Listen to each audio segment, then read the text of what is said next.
So we can't get out to the golf, but we can stay in the Audi Performance Zone. And thankfully, Stuart Cartwright is still along with us. And Stu, tell us a little bit about where you're taking us next. So using the swing design sequence, we're going to really take a deep dive into Billy Horschel's driving. He really found his driving, ironically, this time last year at the Wyndham Championship. He had a 4th place finish and he really found something in his driving.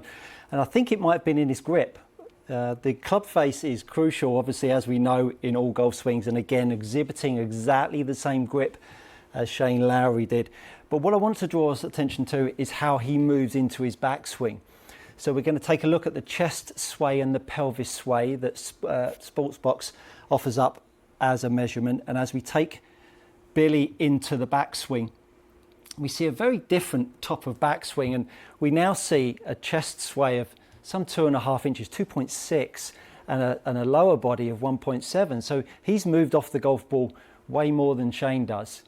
The beauty, though, is that Billy still exhibits some good hip turn at 45 degrees and some good chest turn.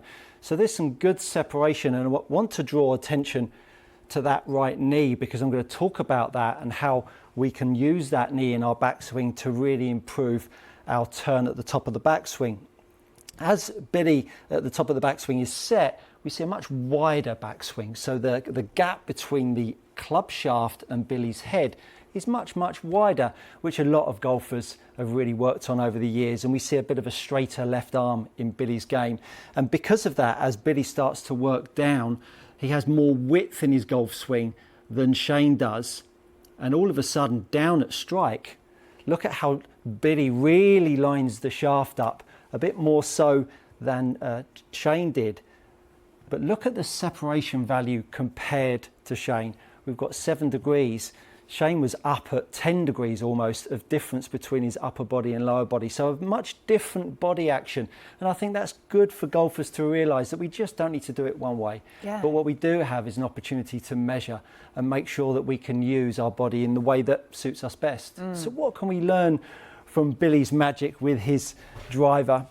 And I really like the width that Billy exhibits at the top of the backswing that allows him to square the golf club up, because we're all looking for a square club face at strike. Really helps us hit our target. And funnily enough, it's a target-driven golf game.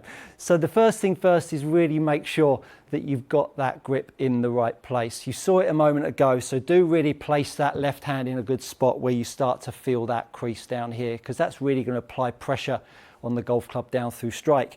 Now I've got a great drill here for you to encourage more width at the top of the backswing. When we make those backswings, it's often if we get a bit short in turn, which I'm going to talk about in a moment, when we make those backswings, we can get a little bit short in turn and the arms start to overrun and we get a little narrow. So what I want us to do is place the club shaft onto the right shoulder and then start to make a backswing. And from there, you're really going to start to push your arms straight.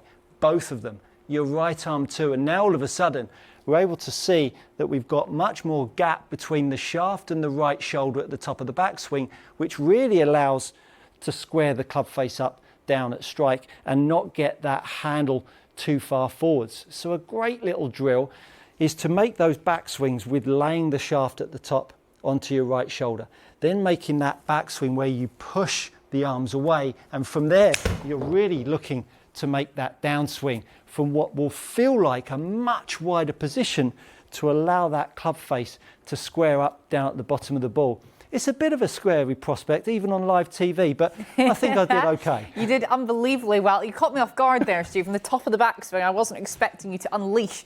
Can you do this drill with every club in the bag? 100%. And really, the longer the shaft ironer, the better, because we've got to realise that this shaft, this golf club, is a lever. And the longer the lever gets, the more impact it starts to have on our levers. And so the more the club gets loaded and angular in our downswing, that really tries to make the face open. And so if the grip is not quite right, the face will tend to want to come back open. And that's where it all gets a little unpleasant, where we start to make those idiosyncrasies. So really the grip is super important, and doing it with all of the golf clubs, the wider radius of the backswing with that little right shoulder drill. Brilliant, Stu, thank you so much. Really genuinely fascinating. I hope you've been making notes at home with your notebook from the Audi Performance Zone.